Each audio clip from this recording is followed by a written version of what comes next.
Hello दोस्तों, नमस्कार। SM किसी चैनल में मैं आप सभी लोगों का दिल से बहुत बहुत स्वागत करता हूं। दोस्तों, इस वीडियो में हम लोग बात करने वाले हैं बहुत ही एक इम्पॉर्टेंट टॉपिक के बारे में, एंड वो है फाइनेंस सेक्टर से जुड़ा हुआ। यस, फाइनेंस आप सभी लोगों को पता है बहुत ही इंपॉर्टेंट सेगमेंट है हमारे मार्केट के हिसाब से बात करें।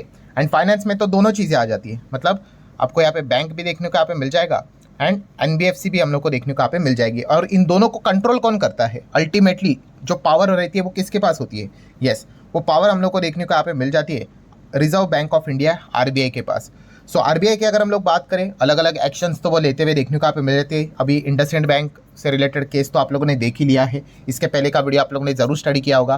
देन अनसिक्योर्ड लोन को लेकर आरबीआई का एक्शन देखने को मिला था, जहाँ पे उन्होंने काफ़ी कुछ कंपनीज के ऊपर जो अनसिक्योर्ड लोन अंधाधुंध बांट रही थी, ठीक है, उनके ऊपर एक्शन लेना यहाँ पे स्टार्ट किया था, ठीक है। एंड अभी इसके बाद अगर हम लोग बात करें, आरबीआई का जो नेक्स्ट टारगेट हम लोग को देखने को यहाँ पे मिलने वाला है दोस्तों, वो सिक्योर्ड लोन वाली कंपनीज के ऊपर देखने को मिलने वाला है। अभी काफ़ी लोग सोचेंगे सिक्योर्ड लोन, इसके ऊपर मतलब आरबीआई को क्या आपत्ति है? भाई सिक्योर्ड ही तो है, अगर नहीं भी दिया क्या दिक्कत है? जो भी सिक्योरिटी रहेगी उसको बेच देंगे, पैसा वापस आ जाएगा। तो आपकी बात बिल्कुल सही है, बट यहाँ पर भी काफ़ी कंपनियां बदमाशी करते हुए देखने को आप मिल रही है। और वो कैसे?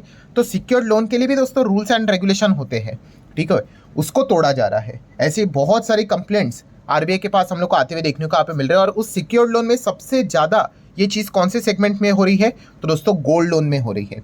यस, सो गोल्ड लोन से रिलेटेड अगर हम लोग यहाँ पे बात करें दोस्तों, तो आरबीआई अभी स्ट्रिक्ट एक्शन यहाँ पे ले सकता है आने वाले समय में।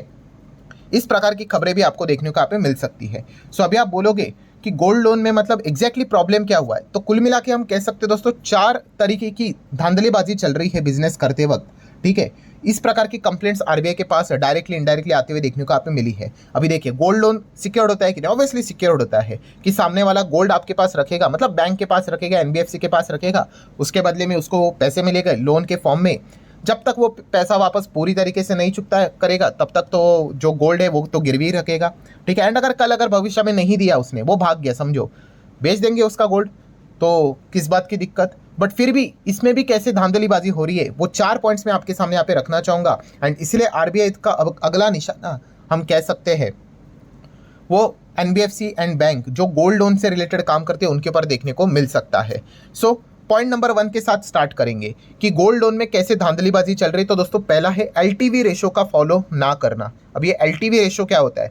लोन टू वैल्यू रेशो, ठीक है। अभी ये क्या रहता है? बहुत ही सिंपल है, कोई रॉकेट साइंस नहीं है। अभी मान लो मिस्टर श्याम, ठीक है, मिस्टर श्याम के पास क्या है? गोल्ड है, सोना है, ठीक है। अभी उसको अर्जेंटली लोन की ज़रूरत है, ठीक है। अभी अर्जेंटली लोन चाहिए, सोना भी है, तो क्या करेंगे? वो बैंक के पास जाएंगे या फिर एनबीएफसी के पास जाएंगे, बोलेंगे कि भाई साहब देखो मेरे पास गोल्ड है, मुझे लोन चाहिए, ठीक है। सो लोन यहाँ पे मिल जाएगा, ऑब्वियसली यहाँ पे मिल जाएगा, कोई दिक्कत की बात नहीं। बट आपको बताना चाहूँगा दोस्तों, ये एलटीवी रेशो क्या होता है? एलटीवी रेशो होता है दोस्तों एक ऐसा परसेंटेज कि आप उतने ही परसेंटेज तक का क्या कर सकते हो? लोन दे सकते हो। मतलब मान के चलिए कि यहाँ पे शाम ने क्या किया, बैंक को अपना सोना दे दिया। मान लो 100 रुपये का सोना था, ठीक है। अभी 100 रुपये के हिसाब से क्या बैंक शाम को क्या 100 रुपया लोन दे देगा? तो नहीं। एलटीवी रेशो है 75%, कितना? 75%। इसका अर्थ क्या है कि अगर आप 100 रुपये का सोना बैंक के पास गिरवी रखोगे, आपको उसका 75% ही मिलेगा पैसा, मतलब कितना? 75 रुपये मिलेगा, ठीक है। 75 के टर्म में आप कितना भी बोल सकते हैं। मान लो 1 लाख का सोना उन्होंने गिरवी रख दिया, तो 75,000 रुपया उनको यहाँ पे मिल जाएगा, उसके ऊपर नहीं जा सकती। ये एक्चुअल नियम है आरबीआई के नियम के हिसाब से, ठीक है। क्यों? क्योंकि सिक्योरिटी चाहिए ना भाई, कि अगर कल कुछ 19-20 हुआ भाई, सोना बेचकर कल फाइनेंस सेक्टर के ऊपर कुछ आंच नहीं आनी चाहिए।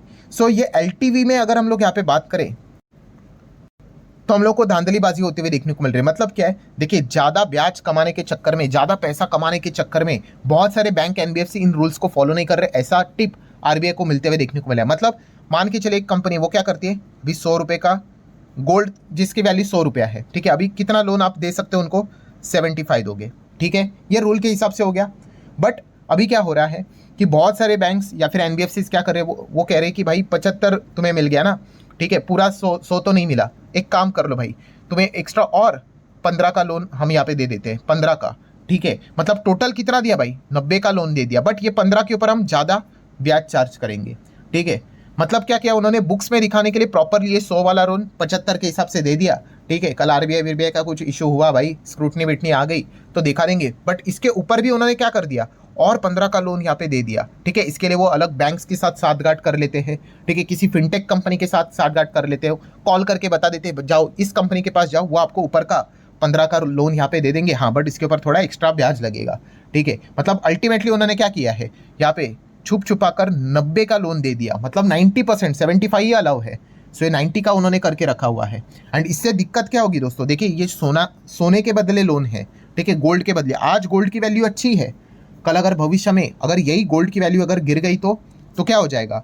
सो ऑब्वियसली गोल्ड गिरने के चलते यहाँ पे एनपीए का खतरा बढ़ जाएगा। कैसे, देखो आपको बताता हूँ कि जैसे कि हमारा एग्जाम्पल क्या था भाई, 100 रुपये का सोना लिया था, ठीक है, अभी उनको 75 का एक्चुअल देना था, वो तो दे दिया, ऊपर से छुप छुप के 15 वाला भी दे दिया इधर उधर घुमा कर, मतलब टोटल कितने का दिया, 90 का लोन दे दिया, ठीक है। अभी ये 100 रुपये का सोना आज के मुताबिक वैल्यू है उसका, मान लो सोने के प्राइस में जबरदस्त क्रैश हो गया, ठीक है, और यही सोना अभी 100 नहीं बल्कि आप कह सकते हैं यहाँ पे 70 का हो गया, ठीक है, 70 का, ठीक है। एंड मान लो जिस इंसान को शाम को आपने पैसे देता वो भाग गया, ठीक है, नजर ही नहीं आ रहे किधर चला गया हमें नहीं पता, अभी क्या बोलोगे आप, चलो सोने को बेच लेते हैं, बट अभी बेचने जाओगे तो कितने का वैल्यू है, 70 का वैल्यू है, और आपने कितने का दिया है उसको, ठीक है, 90 तक का लोन यहाँ पे देके रखा हुआ है, ठीक है, जो वो भी इलीगल है, और ऊपर से भी 75 के हिसाब से देके रखा हुआ है, 75 भी है 15 भी है, मतलब क्या आपका 20 का नुकसान हुआ कि नहीं।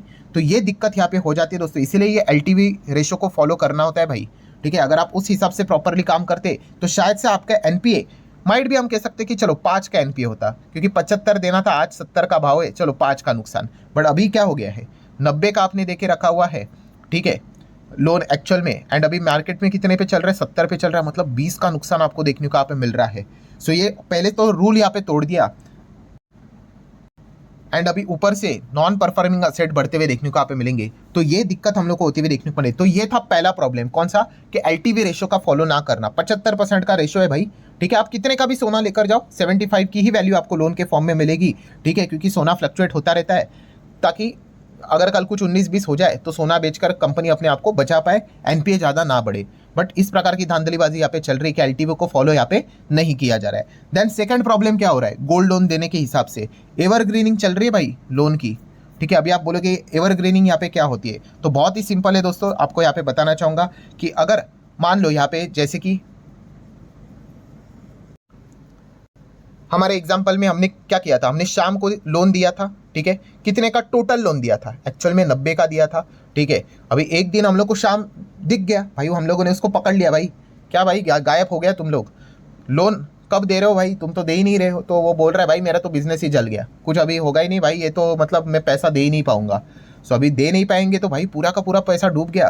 तो अभी ये कंपनियां टेंशन में आ जाती, तो वो क्या बोलती है, एक सेकेंड हम एक काम करते हैं कि अगर आप यहाँ पे लोन डिफ़ॉल्ट कर दोगे तो क्या हो जाएगा भाई, वापस वही चीज़ कि हमारा एनपीए शूट हो जाएगा। सो एनपीए शूट नहीं होना चाहिए, तो एक काम करते भाई, अब हम आपको एक नंबर देते हैं, ठीक है, इस कंपनी के साथ, इस फिनटेक कंपनी के साथ, बैंक के साथ कांटेक्ट कर लो, वो आपको लोन दे देगा, ठीक है।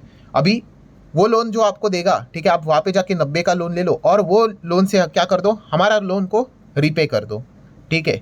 सो इस चीज़ को क्या बोला जाता है, एवरग्रीनिंग ऑफ लोन बोला जाता है। मतलब एक लोन जो आपने यहाँ पे लिया है वो आप चुकता नहीं कर पा रहे, इसलिए आप दूसरा लोन ले रहे हो, ठीक है, एंड उसके लिए भी ऑब्वियसली आपको ज़्यादा ब्याज चुकाना पड़ेगा, ठीक है। अभी वो लोन भी चुकाना है, अभी वो नहीं चुका पाए तो एक और लोन, इसी को बोला जाता है दोस्तों क्या, एवरग्रीन ऑफ लोन। तो ये बिल्कुल भी अच्छी बात यहाँ पे नहीं होती है, सही पोजीशन नहीं दिखाते। आप देख सकते हैं थियरी के हिसाब से एवरग्रीनिंग ऑफ लोन क्या होता है, is a term in which bank try to revive a loan that is on the verge of default by granting further loan to the same borrower. Same loan लेने वाले को एक और दूसरा loan देते हैं ताकि वो पहले लोन को पे कर सके, और अल्टीमेटली इसका पर्पस क्या होता है भाई, कि एनपीए ना बढ़ सके, एनपीए को यहाँ पे हाइड किया जा सके। तो ये तो बिल्कुल भी सही बात है नहीं, ठीक है, इससे ओरिजिनल पिक्चर यहाँ पे सामने नहीं आती है, बट कभी ना कभी वो बबल फट सकता है, तो ये दिक्कत हो जाती है। काफ़ी सारे बैंक एनबीएफसी अभी क्या कर रहे हैं, पहले तो एलटीवी को फॉलो नहीं किया, इधर उधर से एक्स्ट्रा लोन दे दिया ज़्यादा ब्याज के लालच के चक्कर में, एंड अभी सामने वाली पार्टी लोन नहीं दे पा रही है, तो एवरग्रीनिंग लोन चालू हो चुका है।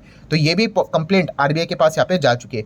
तीसरा कंप्लेंट क्या पॉइंट देखने को मिल रहा है कि भाई गोल्ड लोन ले रहे हो ना, तो भाई वो गोल्ड की प्योरिटी कौन चेक करेगा, ठीक है, गोल्ड की प्योरिटी भी होती है ना 100%, 90%, 70%, तो ये भी प्रॉपरली चेक यहाँ पे नहीं किया जा रहा है। और इसका प्रॉब्लम कब आ रहा है कि अभी मान लो कि हमने एग्जाम्पल में क्या किया था, शाम से लोन ले लिया था, शाम भाग गया, चलो अभी ठीक है भाई, अभी जो कुछ भी है बेच देते हैं उसका सोना और पैसे को ले लेते हैं, ठीक है। अभी जब लोन को यहाँ पे बेचने गए मतलब क्या होता है, गोल्ड का ऑक्शन होता है सब। तो जब हम लोग गोल्ड का ऑक्शन करने गए तो उन्होंने बोला भाई ये तो इतना प्योर गोल्ड है ही नहीं, ठीक है, ये तो केवल 80% ही प्योर होगा, ठीक है। मतलब हम यहाँ पे कह सकते जो हम लोगों को गोल्ड का भी 75 यहाँ पे मिलना था वो भी नहीं मिला, इनफैक्ट और ज़्यादा यहाँ पे कम मिल गया। मतलब सेम अगेन चीज़ और एनपीए बढ़ने का खतरा, ठीक है। तो गोल्ड की प्योरिटी भी चेक करनी है ना भाई, तो वो भी बहुत सारे बैंक्स एनबीएफसी रूल्स रेगुलेशन को फॉलो ही नहीं कर रहे भाई, अपनी मनमानी कर रहे हैं यहाँ पे, सिर्फ कैसे बिजनेस को बड़ा बनाया जाए। तो इस प्रकार के कंप्लेंट है आरबीआई के पास आ चुके हैं। एंड पॉइंट नंबर 4 की अगर हम लोग बात कर ले तो दोस्तों डॉक्यूमेंट्स, काफ़ी सारे गोल्ड लोन लेते वक्त प्रॉपरली डॉक्यूमेंटेशन नहीं चल रहे हैं, ठीक है। अगर हम लोग यहाँ पे बात करें ओनरशिप चेक भी यहाँ पे प्रॉपरली नहीं की जा रही। आप गोल्ड गिरवी तो रख रहे हो बट भाई वो गोल्ड क्या एक्चुअल में उसी इंसान का है कि नहीं, ये सारी चीज़ें प्रॉपरली डॉक्यूमेंटेशन के फॉर्म में रिकॉर्ड करना ये कंपनी का काम होता है।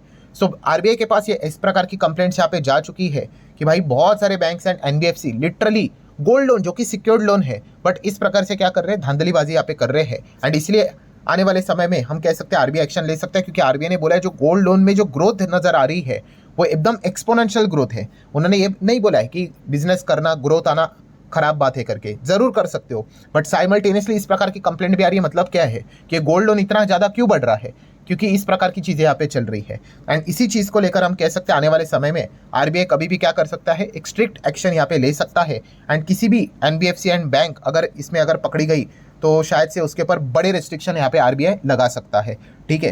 सो डेफिनेटली बैंक एनबीएफसी के ऊपर आप चाहो तो फोकस यहाँ पे रख सकते हो। अभी बहुत सारे बैंक है वो गोल्ड लोन का काम करते हैं। एनबीएफसी की अगर हम लोग बात करें स्पेसिफिकली 3 बड़े एनबीएफसी है जो गोल्ड लोन में काम करते हैं। जैसे कि एग्जाम्पल की बात करें आप चाहो तो इनको फोकस में रख सकते हो। एक है मुथूट फाइनेंस जो कि गोल्ड लोन में नंबर 1 है। सेकंड या थर्ड की बात करें शिफ्ट होता रहता है, मनप्पुरम फाइनेंस आता है एंड आईएफएल फाइनेंस भी आता है, ठीक है। आप चाहो तो इनको भी फोकस में रख सकते हो, ठीक है। मैं ये नहीं कह रहा हूँ भाई इन्होंने कुछ किया है करके, ठीक है, बट हम कह सकते हैं दोस्तों कि आने वाले समय में गोल्ड लोन में काम करने वाली कंपनीज को वेदर बैंक और एनबीएफसी इनके ऊपर आरबीआई का बड़ा एक्शन होने वाला है, क्योंकि इस प्रकार की धांधलीबाजी हम लोग को बार बार देखने को यहाँ पे मिल रही है। सो आशा करता हूँ दोस्तों पूरा सीनरियो आप लोगों को समझ में आया होगा। सो आप चाहो तो इस वीडियो को लाइक एंड शेयर कर सकते हो। मिलते हैं नेक्स्ट वीडियो में, तब तक के लिए बाय बाय।